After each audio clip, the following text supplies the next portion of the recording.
തമിഴ്നാട്ടിലെ മധുരയിൽ വൈഗാ നദിക്ക് തെക്ക് ഭാഗത്തായി സ്ഥിതി ചെയ്യുന്ന ക്ഷേത്രമാണ് മീനാക്ഷി സുന്ദരേശ്വര ക്ഷേത്രം അഥവാ മധുര മീനാക്ഷി ക്ഷേത്രം.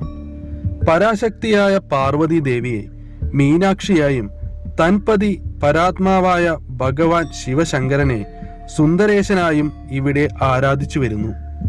മധുര ക്ഷേത്ര സമുച്ചയത്തിൽ ആകെ 14 ഗോപുരങ്ങൾ ഉണ്ട്. ഇവയിൽ ഏറ്റവും വലുത് തെക്കേ ഗോപുരമാണ്. ഇതിന്റെ ഉയരം 170 അടിയാണ്. മീനാക്ഷി ക്ഷേത്രത്തിൽ ആകെ 33,000-ഓളം ശില്പങ്ങൾ ഉള്ളതായി കണക്കാക്കപ്പെടുന്നു.